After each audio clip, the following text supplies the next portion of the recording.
Sim. E já começou a gravar, tá? Programa, já está gravando. Agora, Tá. pessoal, com a voz de locutor. Acho que é interessante a gente, às vezes, a gente refletir em reflexões que a gente faz, né?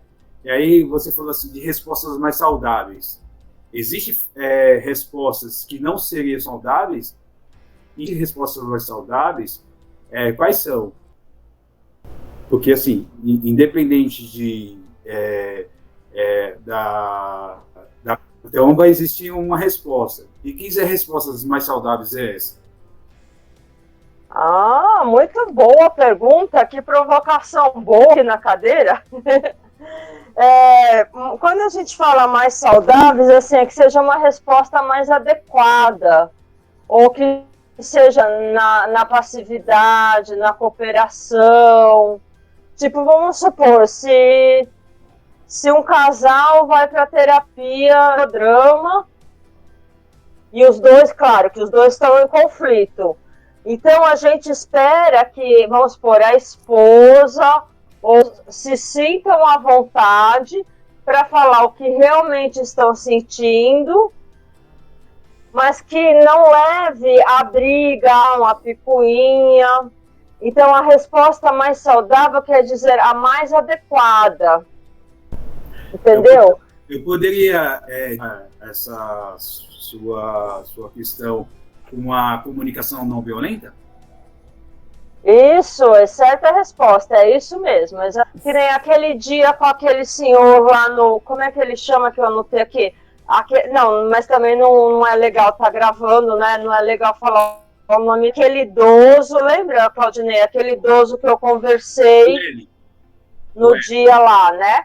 Eu fiquei tentando puxar a conversa para ele falasse de coisas positivas. E daí ele falou, né, que ele trabalhou 50 anos numa empresa. Então, eu queria assim que nem você falou, quebra-gelo, para daí ele poder falar coisas positivas dele, coisas mais adequadas do que num primeiro conflito, nesse sentido. Sim, só que eu tenho... Não enquadramento de perguntas que você incomodada, sabe? Mas é mais uma questão de título de dimensionar uma questão e talvez deixar ela um pouco mais ampla e fazer a gente refletir. Ou quando você acaba conduzindo nessa perspectiva, então pode ser, creio eu, não sei, tem uma resposta acordado anteriormente e também ter respostas mais saudáveis dado inconscientemente de uma resposta para levar a pessoa a uma resposta mais positivada? Isso mesmo, Claudinei, certíssimo. Porque, juntando com isso que você está falando, eu estudei e acabei escrevendo um livro sobre a resiliência, mas para o Cristina só que tem que aprender mais sobre esse assunto. Mas sempre quando eu vou me relacionar com uma turma nova de alunos, conhecer pessoas novas, eu sempre vou puxar o que aquela pessoa tem de positivo e o que eu tenho de pôr a mão, que nem agora o Carlos. O que será que o Carlos tem, né, na fenomenologia para eu ver com o psicodrama, entendeu? Então a gente busca o lado saudável de cada um, mas é porque eu tenho como lema que eu quero saber do que pode dar certo entre nós. Sim.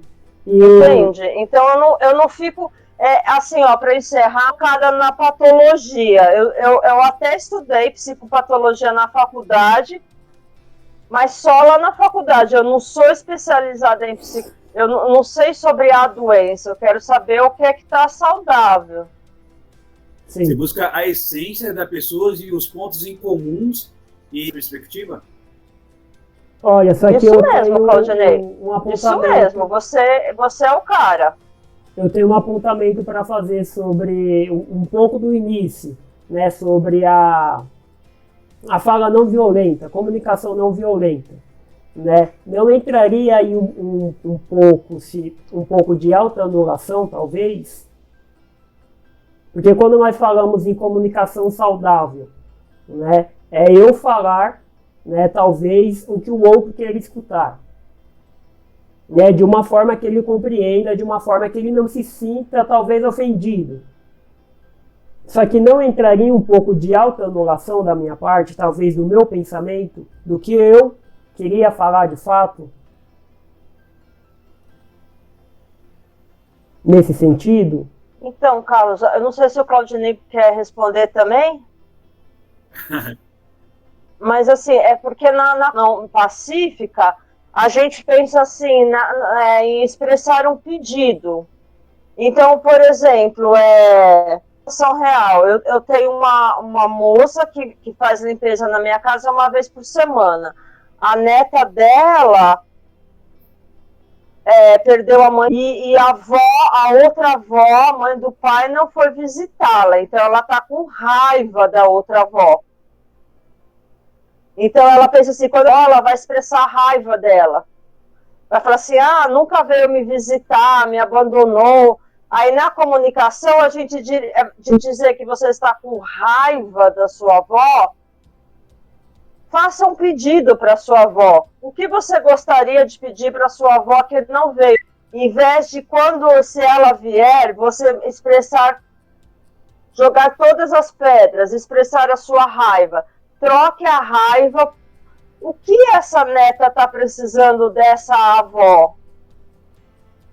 Mais ou menos isso, entendeu? Entendi. Eu entendi então seria. Entendi a outra questão do.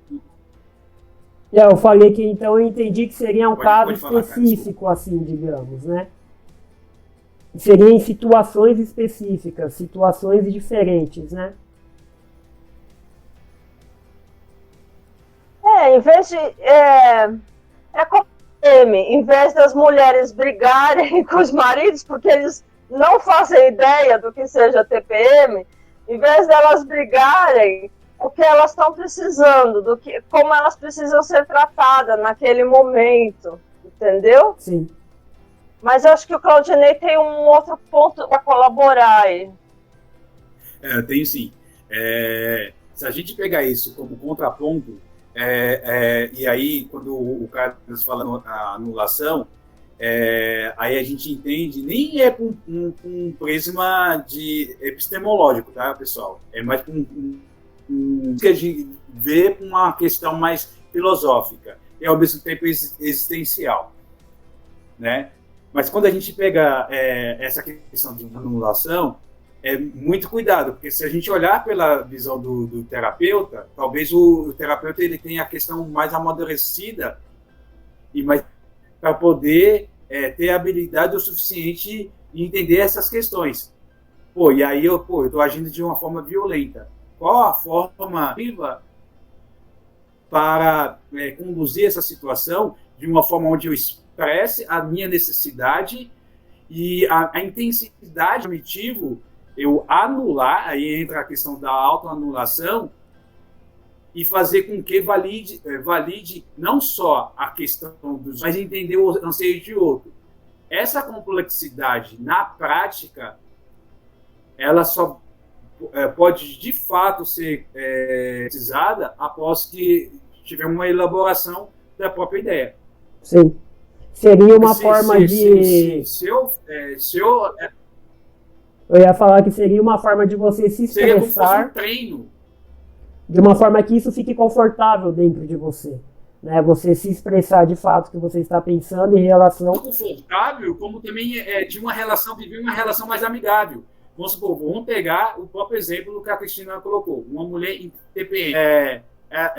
E aí eu vou numa perspectiva da própria fala de Descartes. Penso, logo existo. Tá bom, mas é um pensamento. A TPM é uma reação fisiológica. A reação fisiológica, ela não é elaborada e ela é conduzida na prática. Não. Ela é simplesmente sinto, logo existe. Então, ela vem em contramão daquilo que Descartes falava. Não sinta, não penso a TPM e logo vou elaborar ela e vou conduzir ela na minha prática, das minhas ações. Com a intensidade do sentir, eu vou colocar ela para fora. De qual forma eu vou colocar para fora? Muitas das vezes de uma condução mais violenta. Muito mais violento. Tá bom. Se a gente falar na questão, vamos supor, do psicodrama, a gente só vai conseguir conduzir uma pessoa depois de um treinamento com ela para isso. E aí pode passar pelo processo né? E com muito treinamento a pessoa consegue depois elaborar essas questões para colocar em prática. Se a gente falar evento, normalmente pode ser uma questão verbal e ao mesmo tempo uma vivência de conflitir a tal, né? Mas que de fato ela vai agir na prática assim, eu acredito que é com um treinamento, porque senão não existiria comportamentos violentos. Isso mesmo, isso mesmo. Até alguém postou hoje, se vocês quiserem depois eu mando para o Claudinei, para ele mandar para o Carlos, que é uma frase que dizem que é do... Eu não sei muito sobre a psicanálise, quer dizer, não sei quase nada sobre o Freud, sobre a psicanálise, só aquele básico da faculdade. Mas, sim, quando o Carlos me fala sobre Pedro... Não, Carlos não, vamos trocar o nome. Peraí, desculpa. Quando João me fala sobre Pedro, eu sei mais do próprio João do que necessariamente do Pedro, entendeu? Se estiver falando mal da minha vizinha, que se chama Alba, talvez se vocês me escutarem com escuta e terapêutica, vocês vão mais saber sobre quem é a própria Cristina do que quem é a senhorita Alba que eu estou criticando. Eva, por exemplo. Então, essa frase eu acho genial, porque eu acho que serve para todos nós. Como que é a frase? Fala de novo. Assim que terminar, eu te mando que tem o quadrinho. Mas assim, ó, se João me fala de Pedro, eu fico com o próprio João do que do Pedro.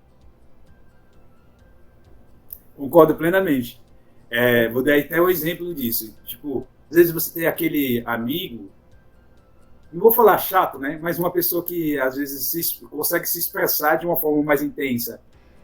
E aí, às vezes, você não está vendo tal fulano que também tem um amigo comum que vocês têm. E aí é assim, mas tô desacreditado que ele fez isso, e fez aquilo, que fez aquilo. Aí depois passa meia hora ou uma hora depois, mas você viu o que o fulano fez? Você viu que ele... E começa a descascar o abacaxi sobre o amigo em comum. Na verdade, ele não está falando do amigo. Ele projetou um amigo que é ele. É isso. Obrigado, Claudinei. É isso mesmo. Muito obrigada. Me ajudou muito. O que você acha, Carlos? Faz sentido essa... Sim, faz muito sentido, principalmente quando nós olhamos dessa forma, né? Quando nós olhamos dessa forma e não sabemos da situação tal. Nós temos muito mais um sentido quando a pessoa fala conosco, usando esse próprio exemplo, né?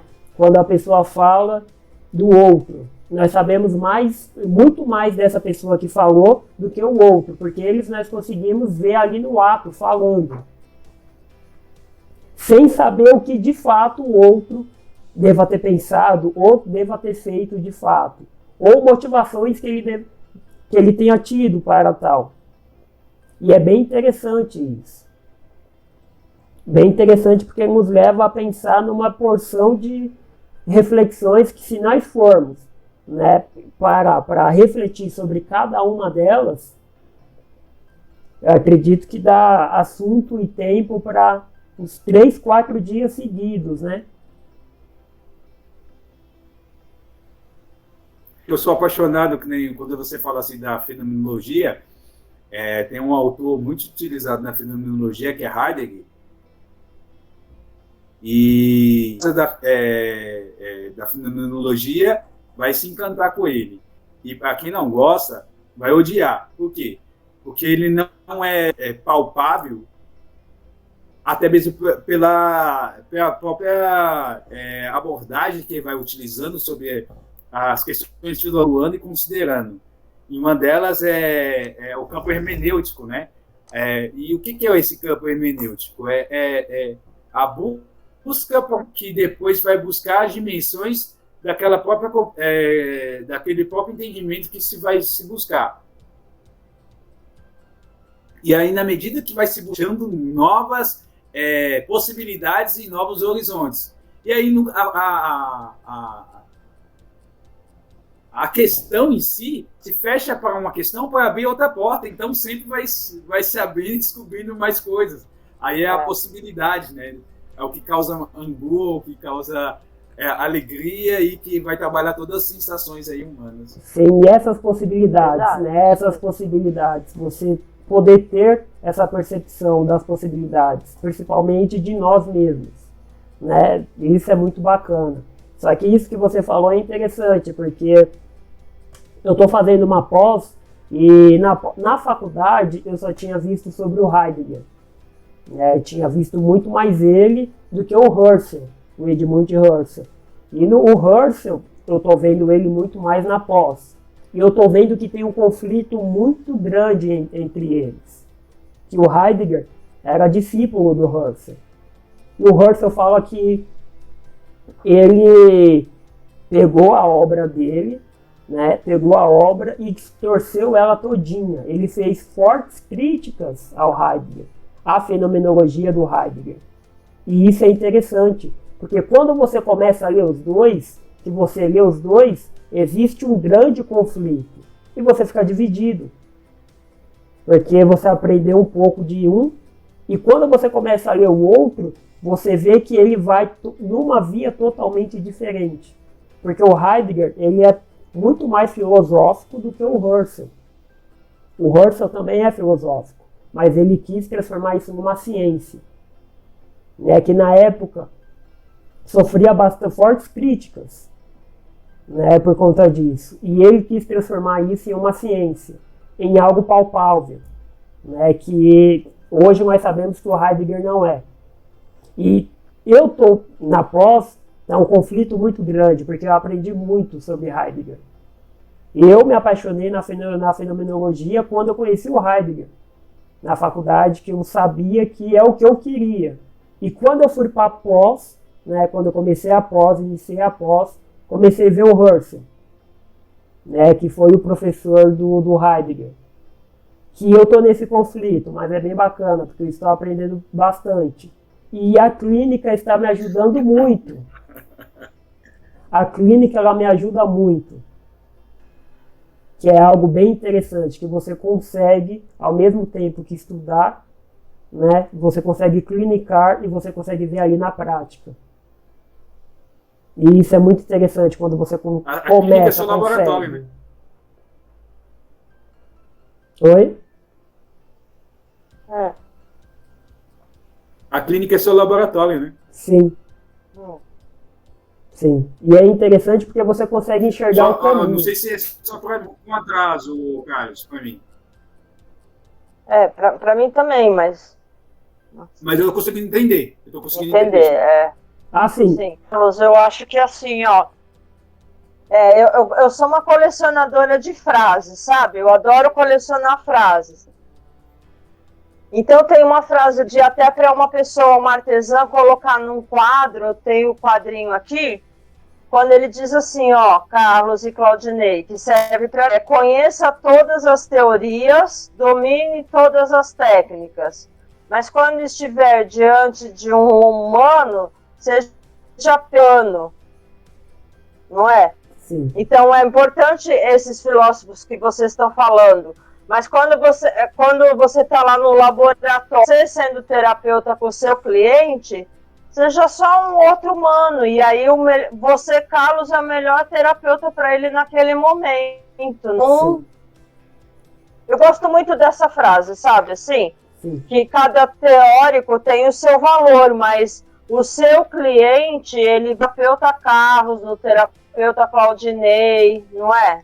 Sim. E eu li algo... Não sei, me ajudem aí nessa ideia. Olha, eu li algo, tem um livro da Feijó, eu me esqueci o nome, mas tem um livro dela que é muito interessante, que ela fala isso. Ela fala praticamente isso, que nem toda teoria serve para todo paciente. E nem todo paciente serve para tal teoria. Então, quando você estiver ali frente ao paciente, né, não vai ser toda a teoria que vai se adequar a ele. E isso é muito interessante, porque diz isso. Diz isso, e esse livro é bem interessante, porque esse livro ele me trouxe, né? Ele trouxe à tona essa questão para mim. Sobre técnicas e sobre teorias também. Né? Que quando você estiver de frente com o paciente, não vai ser nem toda a técnica e nem toda a teoria que vai se adaptar ao paciente. Que assim como eu acredito que vocês devem ver muito isso acontecer, né?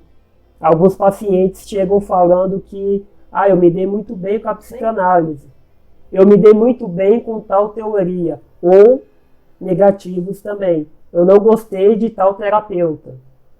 Talvez não tenha sido nem do terapeuta em si, mas em si da abordagem. Né? Em si da teoria, talvez da técnica que ele usou. Eu vou dar um spoiler aí que talvez pode dar uma bugada na mente de vocês. Assim. Luiz Cláudio Figueiredo, ele traz uma contribuição muito grande para a psicologia. Luiz Cláudio Figueiredo, se não me fala, hoje ele é psicanalista, mas há quem diga que ele não iniciou na psicanálise, né? Se não me falha a memória, ele era da linha comportamental. E aí ele traz uma questão da epistemologia da psicologia. Ou seja, as psicologias que tem, né, a fenomenal existencial, a psicanálise, a behaviorista, a cognitiva e por aí vai. As correntes e linhas de pensamento diferentes, está falando do prisma da própria inteligência ou do comportamento humano. Mas de qual prisma que está, né, e qual epistemologia que a pessoa está adotando ali. Beleza, ele traz essa contribuição, esse trabalho dele e tudo mais. E aí as pessoas saem da faculdade que eu preciso ou já tenho acho que melhor do que a abordagem aí vem a frase de Jung, né? Jung para nos abrir, trazer. Eu concordo muito nessa frase. Então, só tem que tomar um pouco cuidado, porque assim, senão às vezes a pessoa fala assim, então não é tão assertiva, e é extremamente assertiva, né? A gente tem que olhar a técnica como uma ferramenta. Como assim, eu vou tirar uma roda de um carro com chave de fenda, vai dar certo? Não. Na ferramenta mais adequada. Quando a gente fala de ser humano, quando a gente olha para a questão mais subjetiva, essa ferramenta não fica tão visível porque ela não é palpável. Ela não é tão palpável. E aí precisa ser humano. Ser humano no sentido de empatia, né? De acessar aquele ser humano com alma, não com técnica. E a técnica ela vai te dar de estabelecer parâmetros de conduções, porque tem coisas que, quer não, por mais que a gente... da pessoa. Lógico que influencia. De forma positiva e às vezes de forma negativa. Então é importante você entender como que está influenciando. Está influenciando de forma positiva, de forma negativa? Como que é isso? Acho que é importante ter essa abordagem, olhar nesse sentido, nesse prisma, né? Agora entra a questão. Não, eu tenho a minha crença, né? Eu tenho a minha crença como abordagem. Ok. Eu posso usar uma de outra abordagem? E aí hoje, para mim é tranquilo. Eu posso... tá bom, eu tenho uma corrente mais filológica, mais existencial ali, de olhar o aqui, o agora e tudo mais, mas isso não quer dizer que não posso usar uma condução ali de técnica comportamental para acessar ali a pessoa ou para colocar ela em movimento no dia a dia. Por exemplo, eu utilizo muito, é uma ferramenta maravilhosa que dá alguns recursos, tanto para a elaboração de algumas questões que a pessoa tem, quanto também algumas coisas que está passando por ela, e aí, dá uns insights muito significativos para a pessoa. Sim. Eu só queria fazer um apontamento aqui. Maravilhoso. Eu queria fazer um apontamento rápido aqui, que é até um risco eu falar isso, né? Mas há quem diga que quem seja totalmente fiel à sua abordagem.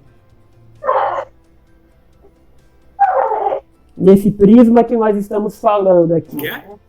Eu falei que será que tem alguém que seja totalmente fiel à sua abordagem no dia a dia, na clínica?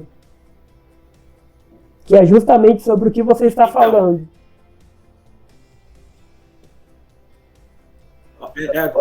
Uma questão de Luiz Cláudio Figueiredo. Porque ele fala exatamente isso. Ele fala assim, a epistemologia, ele fala exatamente, você ter a sua abordagem, isso não quer dizer que a outra não funciona. Não pode ser eclético e nem dogmático. O que ele quer dizer com isso? O eclético é que pega e faz a sua salada mista aí. E o dogmático, só a minha abordagem resolve tudo. Sim. E aí, hoje, na minha vivência, tanto clínica como institucional, o que eu vejo? Eu acho que assim, você tem que é uma abordagem onde você vai fazer a sua análise sobre aquilo. Ok, você fez a sua análise? Ok. Agora, a técnica não é a visão de homem. A técnica é a aplicabilidade ali. Lógico que as suas técnicas, ela tem os seus insights e tudo mais. Mas tem momentos que só a técnica da sua abordagem, ela não explica aquele cenário. E aí onde você pode com a sua abordagem. Mas não quer dizer que eu não posso usar uma técnica de outra abordagem. E que a técnica é homem. É como se fosse assim, a visão de homem é a sua interpretação sobre como aquele comportamento e como que ele está sendo aquela dinâmica. E a técnica é colocar funções que a pessoa possa ter algumas linhas de cuidado e de execuções para ela se tornar cada vez mais autêntica e potente daquilo que ela pode fazer. Sabe? Ficou muito complexo isso? Sim. Não. Ficou bonito. Você é um ser complexo. Pensa na complexidade, assim. E isso deixa mais bonito o seu discurso. Deve ser tipo o Edgar Morin, assim. Da complexidade. Você é o cara da complexidade. Mas isso deixa o seu discurso consistente. Legal. Mas, assim, ficou muito difícil de entender ou é entendível? Não, eu consegui compreender bem. E principalmente quando fala em questão de abordagens. Porque hoje é algo que eu percebo muito hoje. Né? O que eu percebo muito hoje, inclusive, eu vejo que alguns pacientes que são psicólogos, eles trazem isso. Né? Eles trazem essa questão. Né? De escolherem a abordagem com medo de que se vai ter êxito nela ou não. É como se eles perdessem a própria identidade deles e olhassem só para a abordagem ali em si. Né? Eles esquecem que eles podem aprendê-la, podem estudá-la e podem aplicá-la. E se não der certo, se eles não se derem com ela, podem tentar outras. Eles trazem uma angústia, eu percebo uma angústia muito grande em relação a isso. Né? Principalmente em pessoas que são recém-formadas. Que nem eu passei por isso. Eu sou recém-formado. Eu me formei em 2020. Né? Praticamente ontem eu me formei. E eu passei por isso. Eu gostava muito da fenomenologia, desde o tempo do estágio. Eu gostava muito e gosto ainda. Só que eu me deparei quando eu, de fato, fui para o profissional. Né? Quando você entra no mercado, você é como se você fosse engolido, né, por uma abordagem, aliás, por abordagens que se dizem que são mais eficazes. E eles afirmam que são mais eficazes. Né? Então eu passei muito por isso também. E é interessante você falar sobre isso, sobre abordagens. Sobre uma abordagem, não é porque você tem uma abordagem que a do outro não vai dar certo, que a do outro é menos pior. Né? Que a Feijó ela quis falar isso. Né? Quando eu li esse livro, eu percebi que ela quis falar isso. Né? Que essa teoria não é que ela não vai ser aplicada, mas essa teoria ela vai fazer o quê? Talvez não seja apropriada para você usar nesse paciente. Né? Que eu acho que linka um pouco com o que o Claudinei falou. Né? Não vai ser toda a teoria que você vai aplicar que vai dar certo. E não é uma incapacidade sua. Né? Eu acho que é um pouco por aí. O que vocês acham?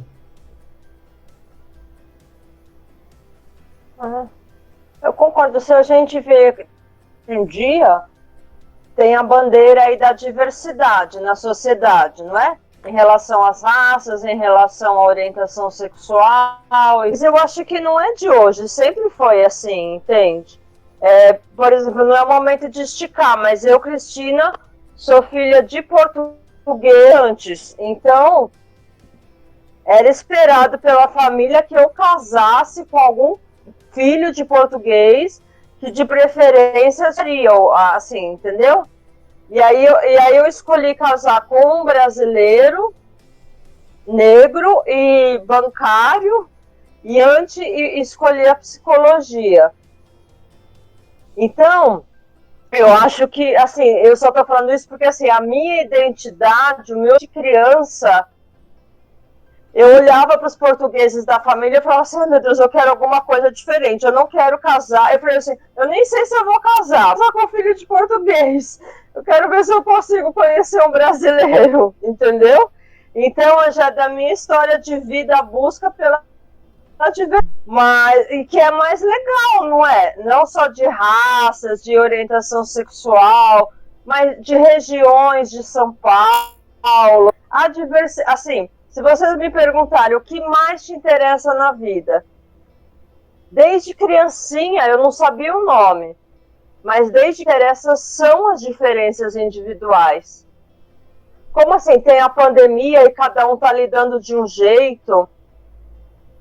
Então, conviver que pensam diferentes, isso é o que mais me encanta. Isso para mim é o mito da caverna. Assim, o que eu vivi numa caverna na infância. Quando eu saí da caverna e descobri que tinha brasileiro aqui, que não eram só portugueses, nada. Então isso daí, assim, serve também para psicologia, para essas teorias todas, para as abordagens. O de mais encantador são as diferenças. Sim. E isso que você falou. Você explicou numa perspectiva. Pode falar, Carlos. O que eu ia falar é que isso que ela falou, de fato, é algo que me fascina muito também. É algo que me fascina muito. Né? Eu posso usar o exemplo dessa caneta aqui. né? Nós sabemos como ela é feita, nós sabemos o material dela, mas o sentido que tem para você, a sensação que você tem quando você usa ela, quando você escreve, só você sabe, né? Só você tem um sentimento ao usá-lo. E eu tenho um sentimento diferente. E isso é o que me fascinou, isso é o que me fascina na psicologia.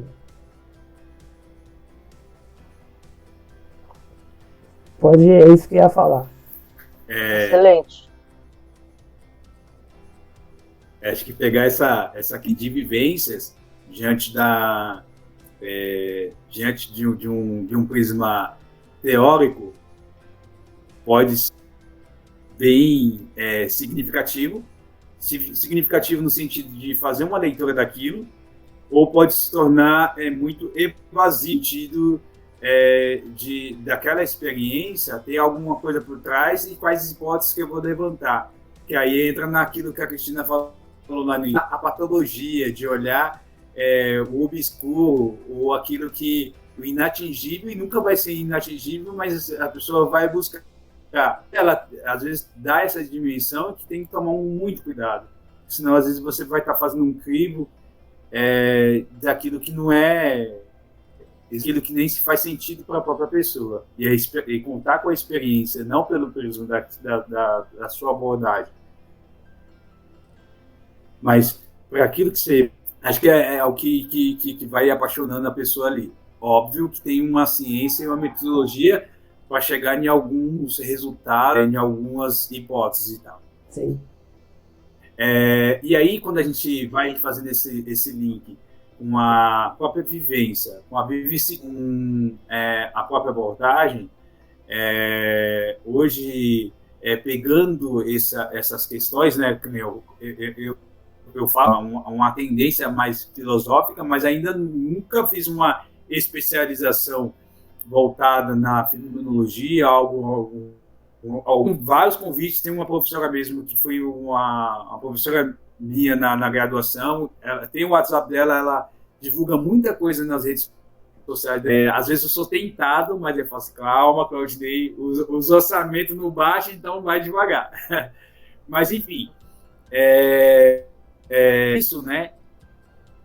E aí, como que a gente faz essa produção ou validar essa ciência na prática? Ou, quando eu falo clínica, não estou falando só clínica de consultório, porque para mim o trabalho institucional é uma clínica, uma clínica coletiva. E como que a gente vai fazer essa leitura e seja ela no âmbito individual e seja ela no âmbito coletivo?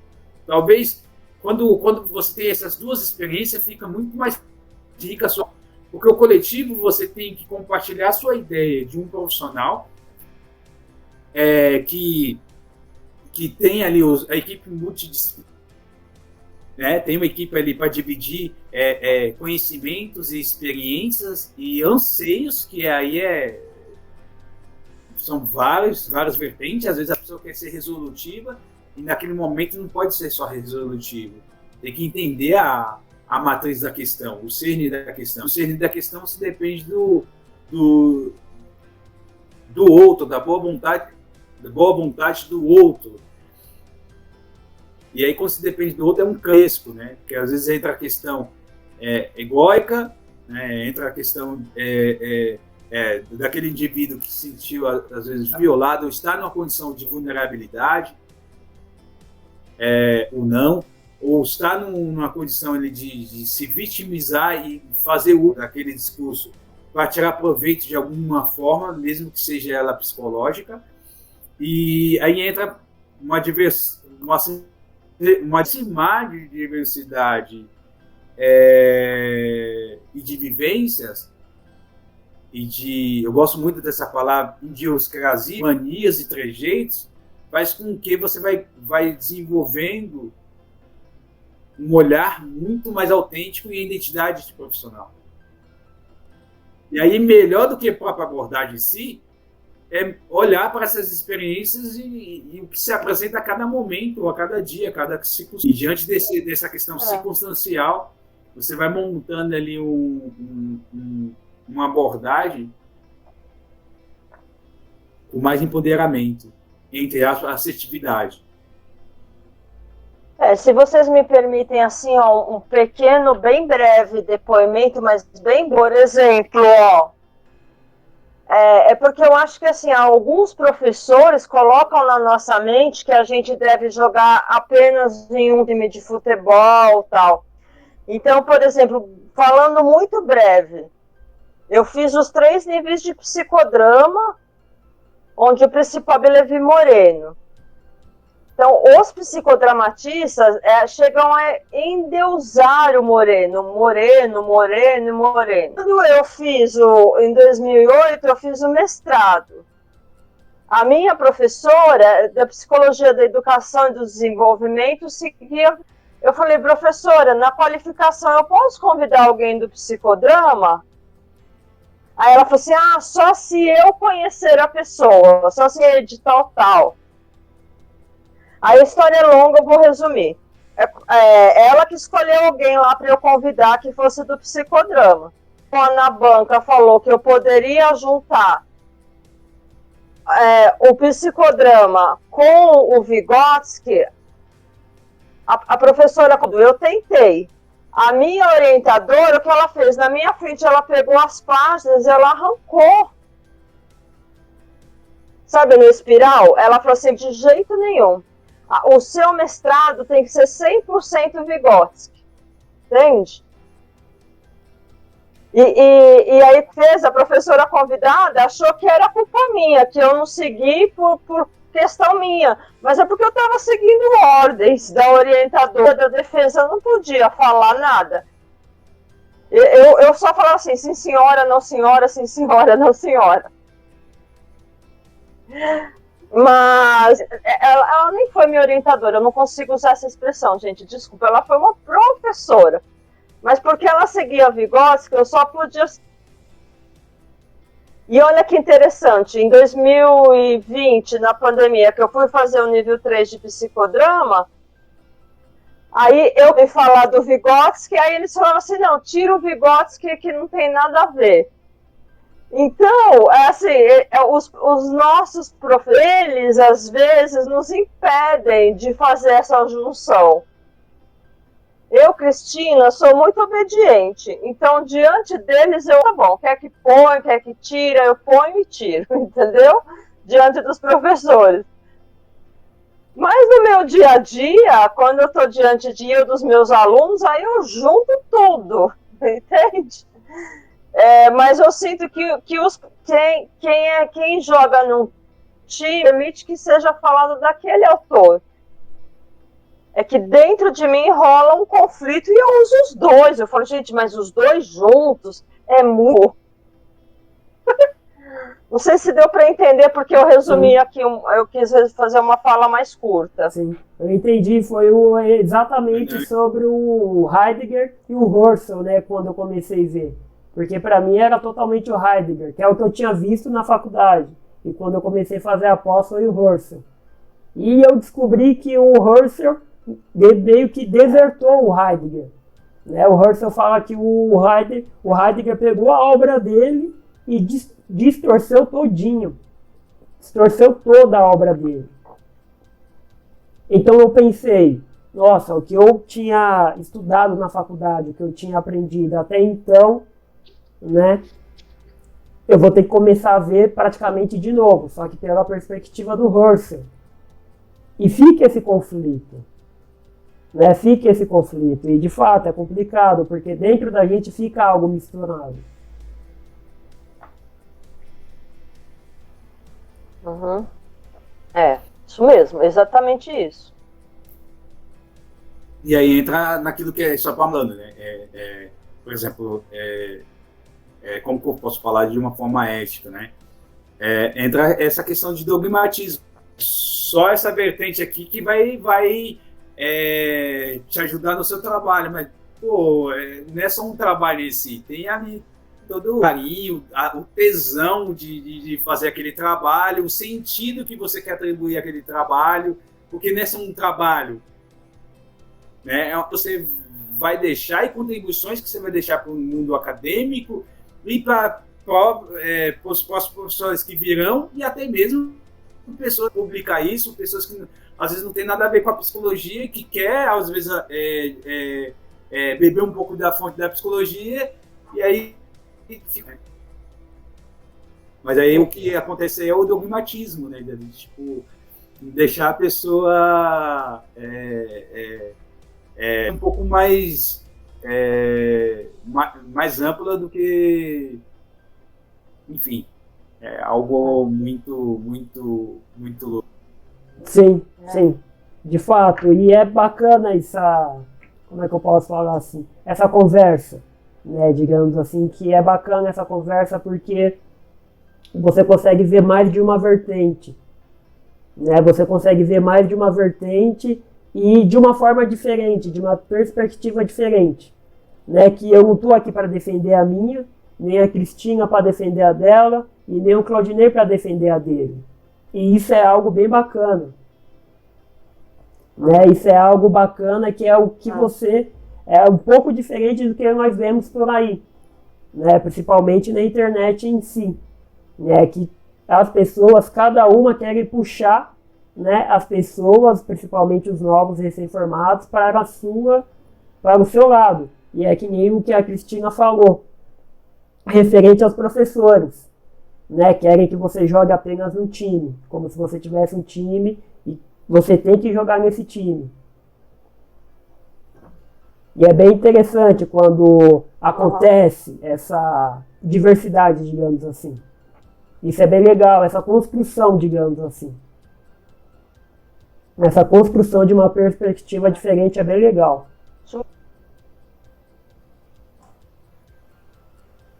Eu acho. Perfeito. Concordo. Acho que como que eu posso falar? Esses experimentos, essas coisas que você vai experimentando, que vai uma canja, vai te trazendo uma maturidade, vai te desenvolvendo como ser humano, nem como profissional, porque o profissional ele é humano, né? Sim, sim. Isso mesmo. E é interessante porque você falou da canja, eu aqui, né, entre vocês dois, eu estou aprendendo ainda, estou lendo sobre os ingredientes da canja, né, para um dia talvez eu saber fazer essa canja ainda. Mas acredito que eu vou chegar lá. Mas você? Mas, Carlos... De experiência, a canja... Você sempre vai mexer, por mais que você coloque o seu tempero, tem um conhecimento tácito, que aí, cada vez mais que você vai fazendo a canja, você vai descobrindo, né, caramba, olha, eu coloquei hoje sazon e não ficou tão legal, mas só o sal e alho e cebola ficou genial. Ah, mas agora não gostei. Enfim, você vai buscar mais elementos mais ingredientes para deixar mais sofisticado ou não, enfim, né? Ela não é uma coisa fixa, não é uma coisa engessada. Sim.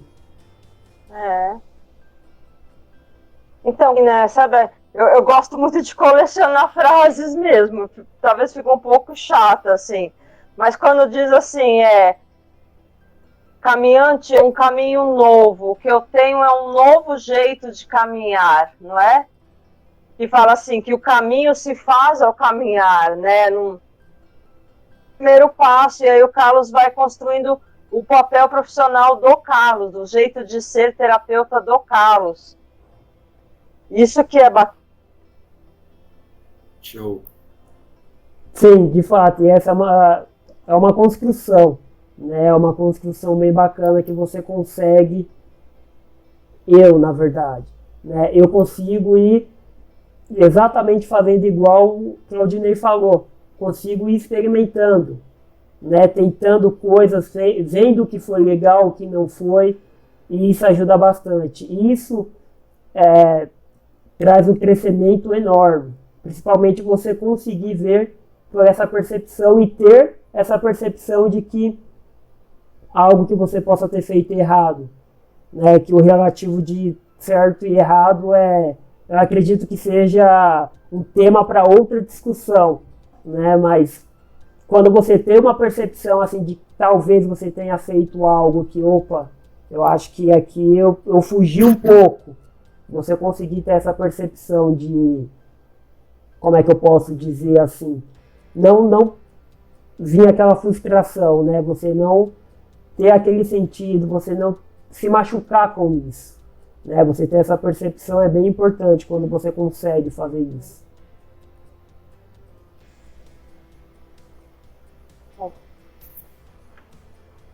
Você tá gravando, ô Carlos? Oi? Consegue me ouvir? Tá gravando? Nossa, tô e já passou muito mais de 10 minutos. Quer dar uma olhada aí para ver como ficou? Eu acredito que aquele o teste já foi. Não, eu já tinha enquadrado aqui na medida certa, entendeu? O teste que eu iria fazer era do áudio. Eu vou parar de gravar aqui e vou ver. Só um minuto, tá? Ó, ele gravou 50 minutos. A gente tá falando aqui, eu pensei, nossa, era 10 minutos, né? Coisa de psicólogo, que nem mineiro, né? Vou ali. E eu acabei esquecendo também. Eu não entendi, né? Isso mesmo. Sim, eu acabei esquecendo e foi embora a discussão e chegou em 50 minutos. Só um minuto que eu vou dar uma olhada aqui. Eu vou encerrar e vou ver.